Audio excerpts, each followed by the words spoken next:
کہ جن کا کوئی گھر ملنا، بلے آپ کرائے کے گھر میں رہتے ہیں، کہیں بھی رہتے ہیں، چھت ہے نا، یہ بہت بڑی نعمت ہے۔ آج بھی کتنے لوگ ہیں جو بے گھر ہیں، فٹ پاتھ پہ سوتے ہیں۔ کیا ہم نے اس بات پر کبھی اللہ کا شکر ادا کیا کہ اللہ تو نے ہمیں گھر دی، ہمیں بے گھر نہیں بنایا؟ گھر بہت بڑی نعمت ہے۔ کچھ لوگ جو ٹریول کرتے ہیں، میری بات جلدی سمجھ جائیں گے، ہم دنیا بھر میں ٹریول کر لیں، آپ پنجاب جائیں، پاکستان کے کسی شہر جائیں، یا دنیا میں کہیں ٹریول کریں، جن کو اللہ نے نوازا ہے وہ 5 اسٹار ہوٹل میں رہیں، بہترین گھروں میں رہیں، مگر جو لطف اور سکون اپنے گھر آ کر ایک انسان کی فیلنگ بنتی ہے کہ میں اب اپنے گھر میں ہوں، بے شک وہ گھر چھوٹا سا ہو، چھوٹا سا بستر کیوں نہ ہو، وہ کہتے ہیں نا جیسی نیند اپنے بستر پر آتی ہے وہ دنیا میں آپ کو کسی بھی لگژری گھر پہ بھی یا کسی بھی نرم بستر پر نہیں آتی۔ ایسا ہی ہے، یہ نعمت ہے۔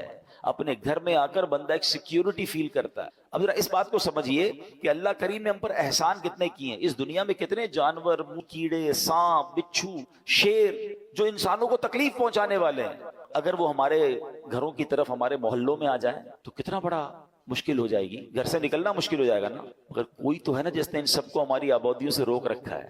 رائٹ لیفٹ کئی جگہوں پر یہ جانور پائے جاتے ہیں، آس پاس جنگلات ہیں شہروں کے آس پاس، مگر وہ آبادیوں کی طرف نہیں آتے۔ یہ اللہ کریم ہے جس نے ان آفتوں، بلاؤں، ان مشکلوں کو ہمارے گھروں سے، ہماری سوسائٹی سے روکا ہوا ہے۔ ہم اپنے گھروں میں سکون پاتے ہیں، مگر کیا کبھی سکون کا شکر ادا کیا ہے؟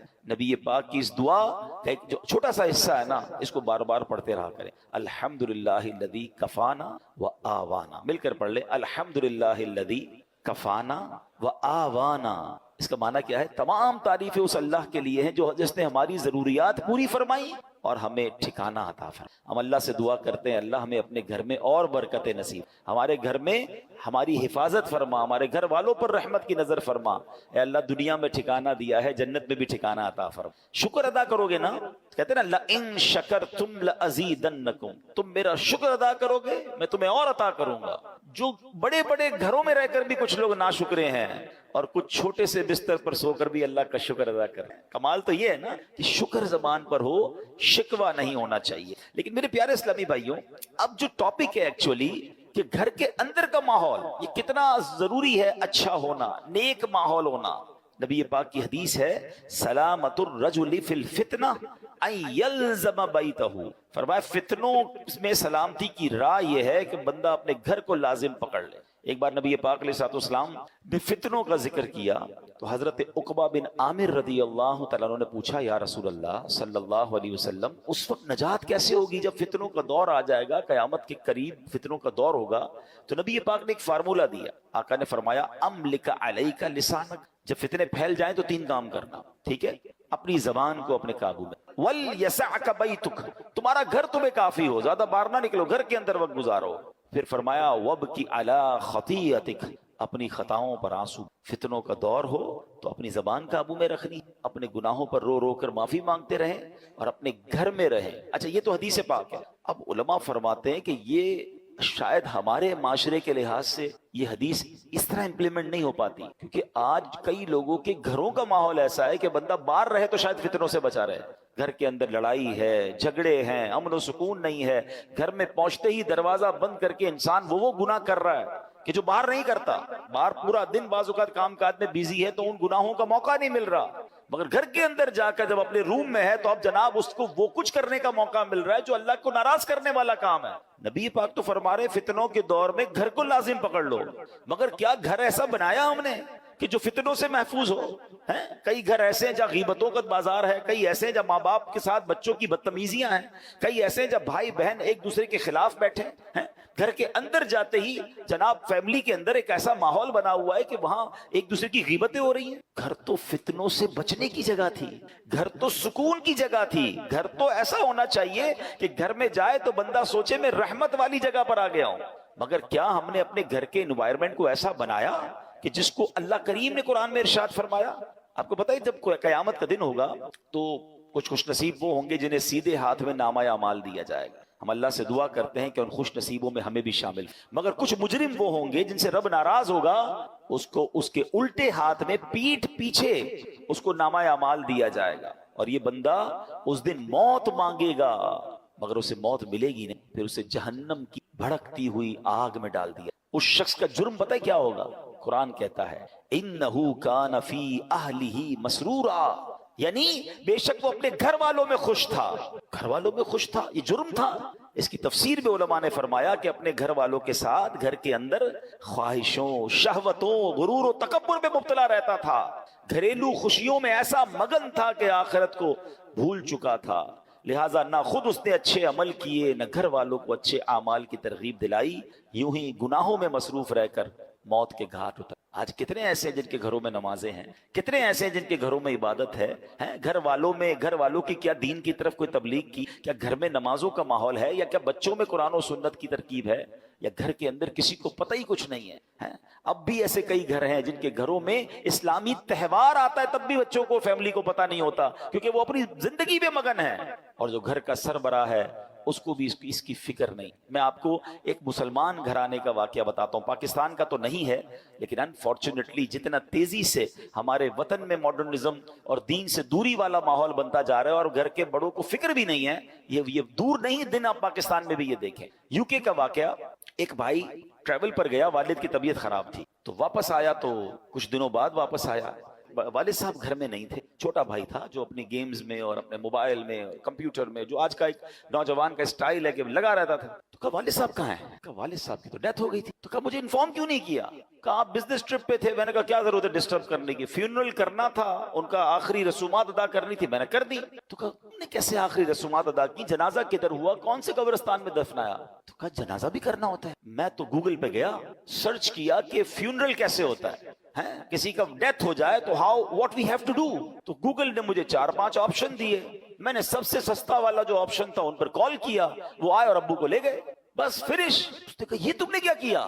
آپ کو پتہ کیا ہوا اس مسلمان والد کے ساتھ؟ جب سرچ کیا کہ کس فیونرل والے کو دیا ہے، تو جو سب سے سستا آپشن تھا کہ وہ میتوں کو آگ لگایا کرتے. اس نے یہ نہیں، اس کو یہ پتا بھی نہیں تھا کہ جنازہ کچھ ہوتا ہے، اس کو یہ نہیں پتا تھا غسل میت ہوتا ہے، اس کو یہ نہیں پتا تھا کہ جناب قبرستان میں دفن کیا جاتا ہے. میں مسلمان گھرانے کی آپ کو واقعہ سنا رہا ہوں جو میں نے خود جا کر سنا ہے.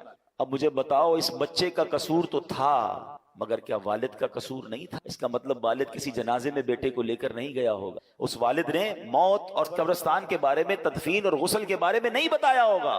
ہر چیز بچوں کو دلا دی مگر نہ سکھایا تو دین نہ سکھایا. میں اور آپ دنیا سے جانے والے ہیں، ہم سب نے مرنا ہے. اور اس والد کی قسمت کتنی پیاری ہوگی کہ اس کے مرنے کے بعد اس کی اولاد اس کے لیے دعائے مغفرت کرے، اس کے لیے ایصال ثواب کرے. مگر یہ سکھائیں گے تو کریں گے نا. ہمارے بچے تو زندگی میں ہمارے سامنے نماز نہیں پڑھ رہے، ہمیں ٹینشن نہیں ہے. میں سچ بتاؤں آپ کو، زندگی میں کچھ کر سکیں یا نہ کر سکیں، اپنے بچوں کو کسی طرح 5 وقت کا نمازی بنا جائیے. پہلے تو خود بننا پڑے گا نا اس کے لیے. والد وہ بچہ دیکھتا ہے ابو رمضان میں نمازیں پڑھتے ہیں، اس کے بعد تو میرے والد بھی جمعے کی پڑھ لے تو بڑی بات ہے. تو بچے کو بھی آپ ایکچولی ہم اپنے بچوں کو پریکٹیکلی پریکٹس کرا رہے ہیں کہ بیٹا نماز تو جمعے کی پڑھنی ہوتی ہے، باقی ضروری نہیں ہے. تو آپ سوچیں ہم خود تو دین سے دور کر رہے ہیں، ہم نے گھر میں کون سا ماحول بنایا ہے. ورنہ یقین کریں خوش نصیب ہے وہ والد، اگر اس کی اولاد نمازی بن جائے نا، تو آپ کہیں نہ کہیں کہ بیٹا مرنے کے بعد دعا کرنا، وہ دن میں 5 بار با وضو ہو کر قبلہ رو بیٹھ کر التحیات کے عالم میں کئی بار کیا کہے گا؟ ربنا اغفر لی ولوالدی وللمؤمنین یوم یقوم. ہائے اور کیا چاہیے اس والد کو قبر میں کہ فجر ہو تو اس کا بیٹا، اس کی بیٹی، اس کے بچے دعا کر رہے ہیں، اے اللہ میرے ماں باپ کو بخش دے. ظہر میں دعا کر رہے ہیں، عصر میں دعا کر رہے ہیں، مگر گھر میں نمازوں کا ماحول ہی نہیں. عید کی نماز پڑھ لی تو پڑھ لی، اب تو جمعے کی نماز بھی لوگوں کی سنا قضا ہونے لگ گئی. nobody have tension. اپنے لیے بھی ٹینشن نہیں ہے، بچوں کے لیے بھی نہیں ہے. قرآن کی یہ آیت پکار کر کہہ رہی ہے کہ گھر بناؤ اور اس گھر میں نمازوں کا اہتمام. خدا را اپنے گھر کے ماحول پر توجہ. یہ سرمایہ ہے، یہ اولاد، یہ فیملی، یہ گھر، یہ ہمارا پھل ہے. اگر گھر میں قرآن و حدیث اور نمازوں کا معاملہ ہوگا تو سبحان اللہ. اے میرے پیارے اسلامی بھائیوں، قرآن نے کیا کہا کہ مصر میں اپنی قوم کے لیے مکانات بناؤ. ناٹ اونلی مکانات، ڈیفینس میں گھر ہونا چاہیے، فلاں سوسائٹی میں گھر ہونا چاہیے. یہاں تک تو ہماری پلاننگ ہے کہ گھر اچھا ہو، بیوٹیفل سوسائٹی میں ہو. آگے قرآن کہتا ہے وَجْعَلُوا بُيُوتَكُمْ، اور اپنے گھروں کو نماز کی جگہ بناؤ اور نماز قائم رکھو. اور جو یہ کرتا ہے اس کو کیا ملے گا؟ وَبَشِّرِ الْمُؤْمِنِينَ. قرآن کہتا ہے مسلمانوں کو خوشخبری سنا، خوشخبری ملنی، رحمتیں ملنی ہیں، عافیتیں ملنی ہیں اگر گھر میں نمازیں ہیں. اے میرے پیارے اسلامی بھائیوں، اللہ کے پیارے حبیب علیہ الصلوۃ والسلام فرماتے ہیں اجعلوا فی بیوتکم من صلاتکم ولا تتخذوها قبورا، فرمایا کچھ نماز گھر میں بھی پڑھا کرو، گھروں کو قبرستان نہ بنا دو۔ اس کا مطلب بیوٹیفل ہاؤس ہے، ایکسٹرا ایمبیانس ہے، شاندار فرنیچر ہے، سب کچھ ہے میرے اور آپ کے گھر میں، اسٹینڈ بائی جنریٹرز ہیں، اور اگر نماز نہیں ہے نا تو وہ گھر قبرستان ہے۔ ہم سمجھ رہے اتنا لگژری گھر کو قبرستان، نبی یہ پاک فرما رہے ہیں کہ گھر میں نمازیں پڑھو۔ یہ مردوں کے لیے تو یہی حکم ہوگا کہ مسجد میں آ کے پڑھیں، مگر کچھ نوافل گھر میں بھی پڑھیں، کبھی شراک چاش پڑھیں، کبھی تہجد پڑھیں، کبھی دیگر نماز کے نوافل پڑھیں، مگر خواتین گھر کی، بچے، یعنی گھر میں اللہ کرے ایسا ماحول ہو کہ جب نمازوں کا وقت آئے تو ایک کمرے سے تلاوت کی آواز آ رہی ہو، کہیں سے نمازوں کی پتہ چل رہا ہو۔ ماشاءاللہ کتنے خوش نصیب ہیں وہ لوگ جو گھر جاتے ہوں تو گھر والے نمازیں پڑھ رہے ہیں۔ اے میرے پیارے اسلامی بھائیوں، ایک اور جگہ پیارے آقا فرماتے ہیں اقربوا بیوتکم ببعد صلاتکم، یعنی کچھ نمازوں کے ذریعے اپنے گھروں کی عزت بڑھاؤ۔ آپ چاہتے ہیں نا گھر کی عزت بڑھے، آئے ہے جس گھر میں نمازیں ہوتی ہیں، نبی پاک نے فرما دیا تو حق ہے اس گھر کی پورے محلے میں عزت ہو جائے۔ آج بھی دیکھیں علماء کے گھر، امام صاحبان کے گھر لوگ دعا کروانے آتے ہیں، گھر میں نمازیں ہو رہی ہیں نا، عبادت ہو رہی ہے، اللہ اس گھر کو ممتاز کر دیتا ہے۔ ہم سمجھتے ہیں ایکسٹرا لائٹ لگاؤں گا، ذرا خوبصورت ایلیویشن کروں گا، ذرا ہٹ کے ڈیزائننگ کروں گا تو وہ سب سے مشہور ہو جائے گا۔ نہیں، عزت دینے والا رب ہے، اور اللہ کے سب سے معزز بندے ہیں، اللہ کی مخلوق میں سب سے بڑھ کر عزت والے کون ہیں؟ ہمارے آقا علیہ الصلوۃ والسلام ہے۔ وہ فرما رہے ہیں کہ کچھ نمازوں کے ذریعے اپنے گھروں کی عزت بڑھاؤ۔